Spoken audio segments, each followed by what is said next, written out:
numa usina de reciclagem de plástico na Vila Pinto, né? E está tudo parado. De vez em quando eu vou para os cozinheiros do bem, mas está tudo parado, né? Então nós precisamos tomar uma atitude, agir e deixar a reza para permanecer nas nossas mentes, nos nossos corações, com as nossas atitudes, porque não é a reza que vai trazer o bem-estar para a população. Mais uma coisinha, não é rezando que o Bolsonaro vai sair do governo, pessoal. Minhas queridas e meus queridos, querida Bia, me perdoa, me desculpe, mas eu estou muito indignada. Talvez essas palavras tenham sido fortes para muitos amigos da Manaus. Um abraço. Um abraço. O que a gente pode pensar é que eu particularmente tenho esse pensamento assim. Eu estudei quando eu era criança até adolescente, estudei por causa da religião da minha mãe. Eu estudei a Bíblia. A gente tinha estudo bíblico 3 vezes por semana, participava das reuniões na congregação, fazia serviço de campo, era uma coisa bem dedicada, né? Não fiquei porque eu sou o que sou, não quis ficar.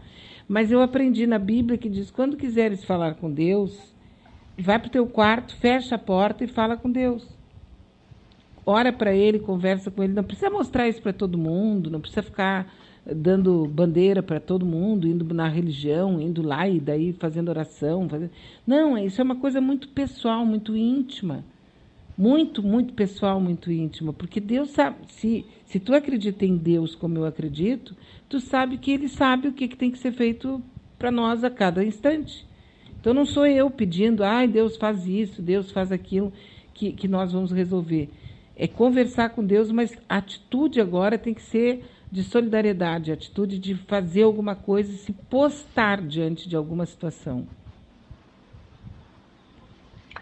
Beatriz, ela apenas radicalizou mais o que se falou há pouco, né? Que deveríamos ser mais humanitários, olhar a crise como o que eu posso fazer por ela, mas ao mesmo tempo ela trouxe um dado novo que eu não posso fazer nada objetivamente fora da minha família, porque está tudo parado pela própria crise que não deixa eu me aglomerar.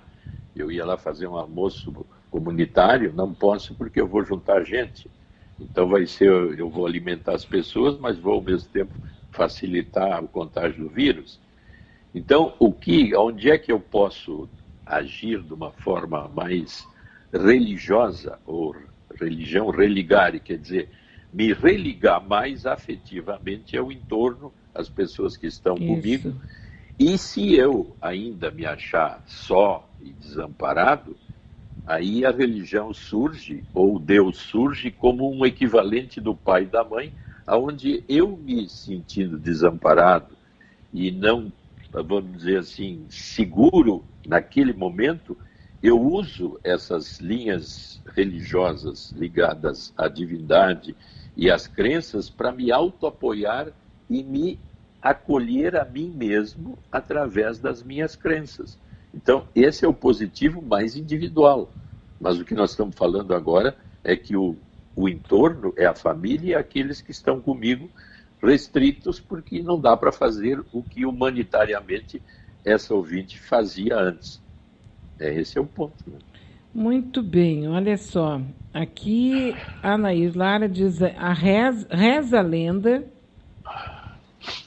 que os povos antigos ofereciam seus líderes em sacrifício aos deuses, quando ocorria uma pandemia. Bora lá. Sacou, né? Temos que voltar a essas origens. Vamos voltar às origens, vamos oferecer o líder aí. Isso. Sangue do líder mata o vírus. Mata o vírus. Que loucura, né? A nossa amiga Marilene Pullman também está me mandando uma mensagem. Vamos ouvi-la agora. Olha, Bia. Bom dia, pessoal. Bom dia, Bia. Mas eu vou te dizer uma coisa assim, ó. Eu já tô tu sabe que eu sou uma pessoa espiritualizada, né? Que eu tenho a minha fé e tudo, mas sinceramente, nesse momento, chega a me irritar essas coisas de essas mensagens, ai, vamos rezar tanto isso, vamos fazer tanto aquilo.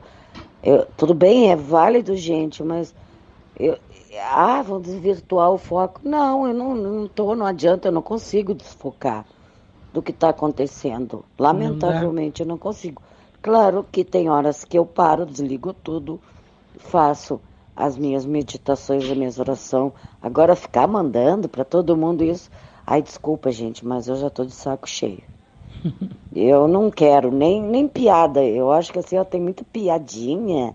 Ficam fazendo piadinha. Eu acho que eu não sei. A minha opinião é que as coisas têm que ser sérias, têm que ser levadas a sério, sabe? Ficar fazendo piadinha. Eu não sei. Eu não estou nesse momento. Eu estou vivendo um luto.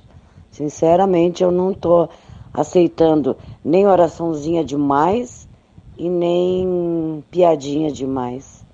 Sei lá se eu estou errado ou não, mas isso está me irritando por demais. Bom dia a todos. É bem isso, né? Ela está num luto. O que nós temos que cuidar no sentido do luto é que o luto é uma forma, vamos dizer, de eu me desapegar do que está morto. O luto patológico é eu ficar assim muito triste, muito abatido e não conseguir o desapego.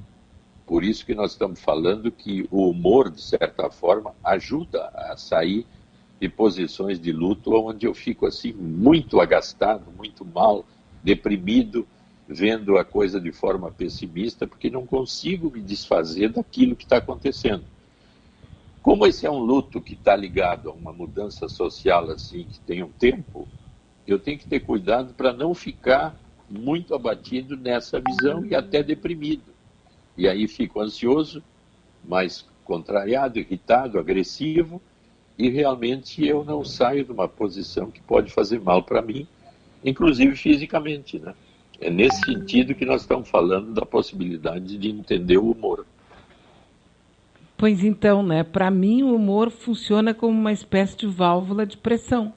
Exatamente, né, meu? Eu não abro mão, podem ficar bravos comigo, eu conheço, eu não abro mão da piadinha. Entendeu? Não abro, porque aquele momento para mim é como se eu tivesse assim, ó, fazendo assim na panela de pressão. E eu fujo daquela dor.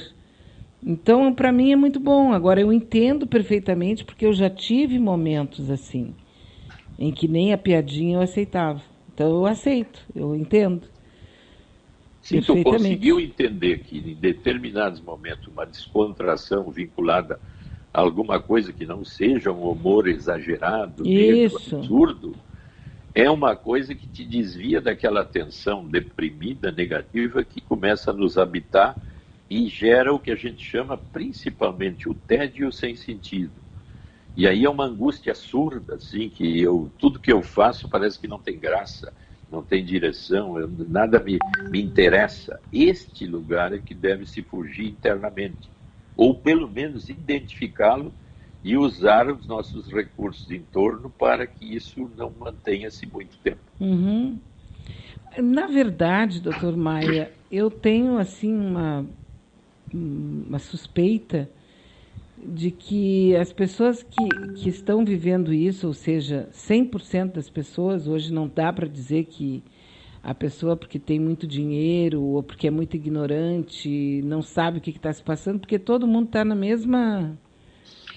Nunca assim, hoje nós estamos todos na mesma condição, né? Mas cada pessoa sabe como ela se porta, onde é que aperta o sapato, como dizia minha avó, né? Onde é que aperta o sapato? Então, o que não dá é para a gente, porque a gente pensa assim, achar que os outros que pensam diferente estão errados. Apenas isso, aceitar que o outro tem um pensamento e uma forma de agir e de reagir de forma diferente. Exato, porque cada um de nós tem uma forma de pensar o mundo baseado na nossa estrutura de personalidade e o jeito que eu me coloco nesse mundo. Mas à medida que eu percebo isso, em uma ocasião como essa, onde há um cerceamento social, porque tem duas posições interessantes. Os desastres geralmente são pessoais. Eu posso, metaforicamente, sofrer um acidente de trânsito, sofrer uma perda na família, sofrer um revés econômico, são os acidentes pessoais. este é um acidente social, quer dizer, global. ele pega toda a humanidade, de certa forma. Então eu tenho que entender que um acidente social, eu tenho que me adaptar o mais possível à condição pessoal minha em relação ao social. Então é mais ou menos o que tu falou, eu tenho que me dar conta de que eu estou agora cercado por um acidente social de nível altamente violento, perigoso, inclusive, com o problema de eu poder continuar ou não existindo. Então, isso me daria uma condição de me entender o tempo curto que eu tenho aqui nesse mundo, porque eu vim não sei de onde e depois desaparecer. Então, eu teria que, nesse momento, ficar mais meditativo no sentido pessoal da minha vida, do aqui e agora, por que eu estou aqui, o que eu estou fazendo. E isso volta de novo à relação íntima comigo e com meus familiares próximos que estão comigo. Este dá um sentido maior de pertinência. O que eu estou fazendo aqui e o que eu posso fazer de melhor aqui e agora, já que esse acidente é social. A Fernanda está me dizendo que já está confirmado o primeiro caso de coronavírus em Gravataí. Gravataí já tem... Agora, dizem que o número é muito maior, viu, do que o oficial. Tem até uma historinha que está bem contada em detalhes de uma pequena cidadezinha no meio de uma montanha lá na Itália, que eu não me lembro o nome agora, mas vocês podem achar se procurarem no BBC Brasil, no site, né, BBC Brasil. Eles estão contando a historinha dessa cidade com 3 mil e poucos habitantes, de classe média alta, porque são plantadores de uva e tal. E interessante, doutor Maia, que o primeiro caso que aconteceu, aí tem que ler a matéria porque ela é extensa, e hoje essa cidadezinha está sendo tipo assim um laboratório, onde os cientistas estão fazendo todo um acompanhamento de como é que surge, como é que ele se comporta, tudo a respeito do vírus. Por um dado muito interessante, ninguém na cidade havia saído e ninguém tinha recebido nenhum parente, nem ninguém de longe. A cidade estava sozinha. E, no entanto, aconteceu o primeiro vírus lá.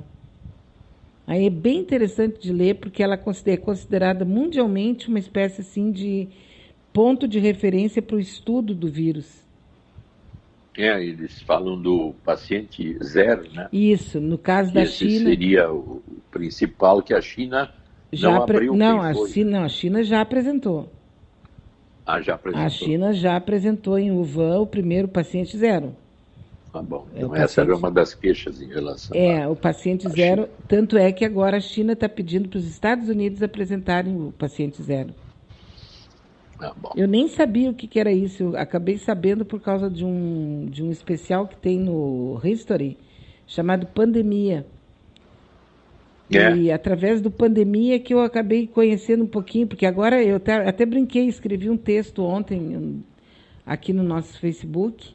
Na década de 70, nós todos fomos técnicos de futebol. Todo mundo era técnico de futebol. A gente sabia tudo, sabia o nome dos jogadores, quem era o Zagallo, a gente sabia tudo. Depois, na década de 80 e uma parte da década de 90, nós viramos todos economistas. Nós conhecíamos planos econômicos, a gente sabia o que era overnight, a gente, né? Não é verdade, né?